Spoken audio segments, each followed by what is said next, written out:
Supreme court, high court, supreme court বিভিন্ন আদালত ঘুরে মামলা শেষ অবধি পাঠিয়ে দেওয়া হয় দেশের সর্বোচ্চ পরিবেশ আদালত ন্যাশনাল গ্রিন ট্রাইব্যুনাল, যাকে সবুজ আদালত বলে, যার পরিচিতি আছে। 2013 সালে আমাদের ন্যাশনাল গ্রিন ট্রাইব্যুনাল দীর্ঘ 3 মাস ধরে শুনানি হওয়ার পর রায় দিলেন যে সারা ভারতবর্ষের সাথে 125 ডেসিবেল শব্দমাত্র পশ্চিমবাংলার ক্ষেত্রেও পরিবেশ দেওয়া হল এবং সাথে সাথে নির্দেশ দেওয়া হল ওয়েস্ট বেঙ্গল পলিউশন কন্ট্রোল করছে পশ্চিমবঙ্গ দূষণ নিয়ন্ত্রণ পরিষদকে যে আপনারা 1 মাসের মধ্যে নোটিফিকেশন করে জানিয়ে দিন যে পশ্চিমবাংলায় 125 ডেসিবেল শব্দমাত্রা আমরা বেঁধেছিলাম। বাস্তবে কিন্তু আমরা দেখতে পেলাম পশ্চিমবঙ্গ দূষণ নিয়ন্ত্রণ পরিষদ সে নির্দেশ পালন করবে। পালন না করার পরে তারা আবার নতুন করে সেই 90 ডেসিবেলে কিন্তু নোটিফিকেশন করবে। শুনানির পরে দীর্ঘ 4 মাস ধরে শুনানি হয়, সমস্ত কাগজপত্র দেখা হয়। সেই সমস্ত কাগজপত্র দেখার পরে দীর্ঘ শুনানির পরে 2015 সালে আবার নতুন করে ন্যাশনাল গ্রিন ট্রাইব্যুনাল আদেশ করে যে পশ্চিমবাংলায় 125 ডেসিবেল বহাল থাকবে এবং 1 মাসের মধ্যে নোটিফিকেশন করতে হবে। সাথে সাথে যদি নতুন করে কোনো রিসার্চ করবার হয়, নতুন করে শব্দের ব্যাপারে রিসার্চ করে আপনার কনসেন্ট্রেশন হয়ে সেন্ট্রাল পলিউশন কন্ট্রোল বোর্ড আপনারা আমাদের কাছে আসতে পারেন। এবারেও কিন্তু অদ্ভুতভাবে দেখা যাবে যে এরা কিন্তু কোন রকমের আদালতের নির্দেশ মানতে চাইছে না। বারবার এরা কন্টেম্প করছে, বারবার এরা অবজ্ঞা করছে আদালত। এদের একটা প্রবৃত্তি হয়ে গেছে যে আদালত যা খুশি করুন, আমরা যে বাংলার বাইরে থেকে আতশবাজি আসছে তাকে ডেভেলপ করবো, জানি না কি কারণে করে বাংলার আতশবাজি শিল্পকে ধ্বংস করে দেবে। তারা কিন্তু আবার গেল দিল্লিতে, দিল্লিতে সুপ্রিম কোর্টের কাছে প্রধান বিচারপতির কাছে একটি আবেদন করল। অ্যাপিলেতে দেখা গেল অদ্ভুতভাবে দাঁড় করানো তাকে আমরা খুব গর্বিত, আমরা সাধারণত আতশবাজি খুব গর্বিত যে আমাদের বিরুদ্ধে দাঁড় করানো হলো ভারতের সর্বোচ্চ যিনি উকিল, যিনি আদালত কাঁপিয়ে বেড়ান, অ্যাটর্নি জেনারেলকে আমাদের বিরুদ্ধে দাঁড় করানো।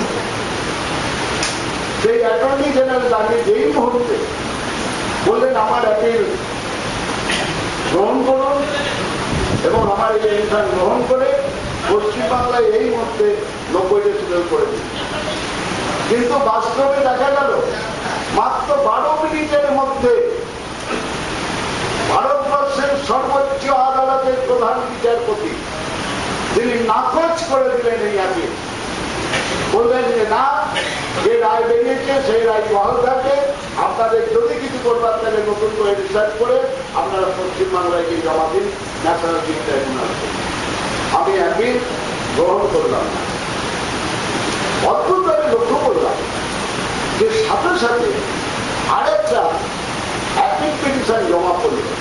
তারা করল স্বঘোষিত পরিবেশবিদ, স্বঘোষিত পরিবেশবিদরা করল, যার নাম সবুজ মঞ্চ। তাদের কে কে আছেন? তাতে আছেন প্রাক্তন বিচারপতি ভগবতী প্রসাদ বন্দ্যোপাধ্যায়, আছেন বিধানাথ গঙ্গোপাধ্যায় গাঙ্গুলি, আছেন নব দত্ত, আছেন জয়ন্ত বসু সাংবাদিক। এনাদের মতো মানুষরা সবাই মিলে এই বিরুদ্ধে গিয়ে বললো আপনারা পশ্চিমবাংলায় ক্ষতি হয়ে যাবে, বিভৎস ক্ষতি হয়ে যাবে। আমরা বড় বড় সব জ্ঞানী বিজ্ঞানী মানুষ, আপনারা এক্ষুনি গ্রহণ করুন। পিটিশনকে 1.5 সেকেন্ডের মধ্যে করে ফেলে দিয়ে বললো আপনারা কেউ নন, আপনাদের কথা আমি শুনব না, অগ্রাহ্য করে দিয়ে সবুজ মঞ্চের পিটিশন এই কাজের পর আমরা আপনাদের দিয়ে দেবো সবাইকে। এই কারণে আজকে আমরা থাকতে বাধ্য হলাম। অদ্ভুতভাবে দেখা যাচ্ছে যেটা সুপ্রিম কোর্টের নির্দেশকেও মেনে নিচ্ছে না। বাংলাটা এবং আমাদের অন্যান্য সহকর্মীরা তারা যথেষ্টভাবে লড়াই করেছে। এই মামলাটাতে আমি আইনজীবী হিসেবে ইন্টারভেনার হয়েছিলাম এবং ইন্টারভেনারটা এই কারণে হয়েছিলাম যে এখানে 31 লক্ষ শ্রমিকের স্বার্থ জড়িয়ে রয়েছে বাংলাতে। খুব 3-4টি বিষয় আপনাদের কাছে বোধগম্য করতে হবে।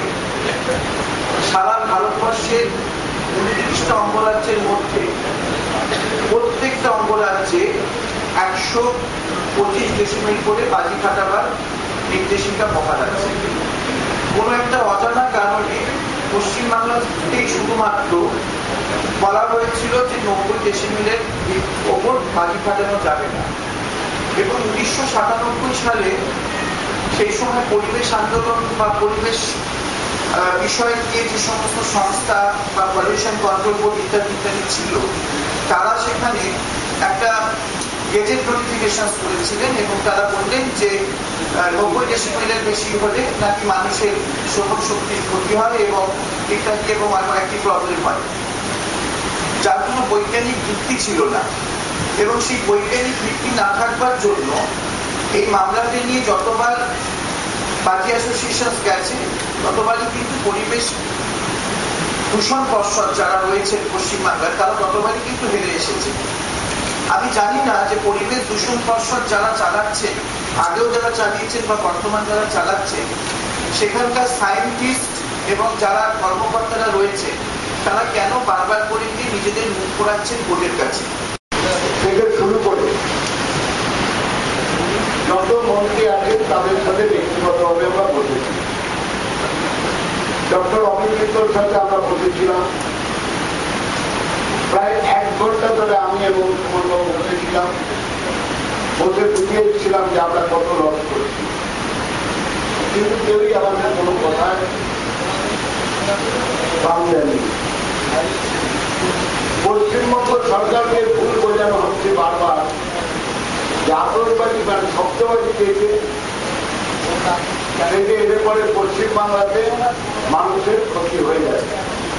অনেক সাংবাদিক ভাইরা আমাকে আজকেও প্রশ্ন করেছে, তার মানে কি চকলেট বোর্ড ফিরে এলো, তার মানে কি ডোডোপা ফিরে এলো, তার মানে কি কালীপট্টা ফিরে এলো?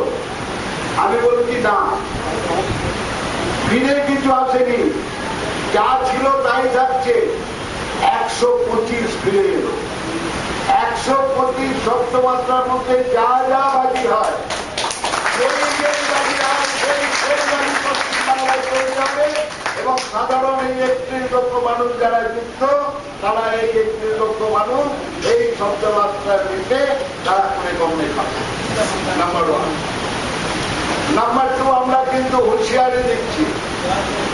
আপনারা জানেন আমরা একটা কনফারেন্স করেছিল মহাজনের সঙ্গে, প্রায় 25,000 মানুষ সেই কনফারেন্সের রাস্তা অব্দি দাঁড়িয়ে থেকে কনফারেন্সকে সফল করেছিল। আমি সব জায়গায় শুধু রিপ্রেজেন্টেশন পেয়েছি। আজকে আপনারা দেখতে পাচ্ছেন আজকেও প্রায় 3-4 মানুষ এখানে করেছেন দু একটা প্রেস কনফারেন্সের জন্য। আমি হুঁশিয়ারি দিচ্ছি পলিউশন কন্ট্রোল করতে, আগামী 10 দিনের মধ্যে যদি ন্যাশনাল গ্রিন ট্রাইব্যুনাল বেঞ্চের রায় মেনে, যদি সুপ্রিম কোর্টের নির্দেশ মেনে 125 ডেসিবেল শব্দমাত্রার যে নোটিফিকেশন, সেই নোটিফিকেশন না করে, তাহলে আমি বাংলার 1 লক্ষ আতঙ্কবাদী শিল্পীকে দিয়ে দূষণ নিয়ন্ত্রণ পর্ষদ ঘেরাও করবো। যতক্ষণ না 125 পশ্চিমবাংলায় আইন হৃদয় প্রতিষ্ঠিত করবে ততক্ষণ একজন অফিসারকে আমরা বাড়িতে যেতে দেবো না। আর সাথে সাথে একদিকে পশ্চিমবাংলার সমস্ত রাস্তাঘাট, ট্রেন, বাস সবকিছু আমি বন্ধ করিয়ে দেবো সেম দিনেতে। একদিকে কলকাতায় অবরোধ চলবে আর একদিকে পশ্চিমবাংলার সমস্ত রাস্তাঘাট, যানবাহন সমস্ত কিছু বন্ধ করিয়ে দেবো। জেনে রেখে দিন, পশ্চিমবঙ্গ দূষণ নিয়ন্ত্রণ পর্ষদ ভুল বুঝিয়ে যদি সরকারকে তার অর্থ ভান্ডার করে তুলতে সাহায্য না করে, যদি ভুল বুঝিয়ে পশ্চিমবঙ্গ সরকারকে আর শব্দমাত্রা আটকে রেখে দিতে চায় তাহলে তারা ভুল করবে। তার কারণ আপনারা শুনে রাখুন, 32 জন এমএলএ কিন্তু সই করেছে 125-এর পক্ষে, এবং এই 32 জন কিন্তু মিলে মমতা বন্দ্যোপাধ্যায় মাননীয় মুখ্যমন্ত্রী তার কাছে চিঠি দিয়েছেন।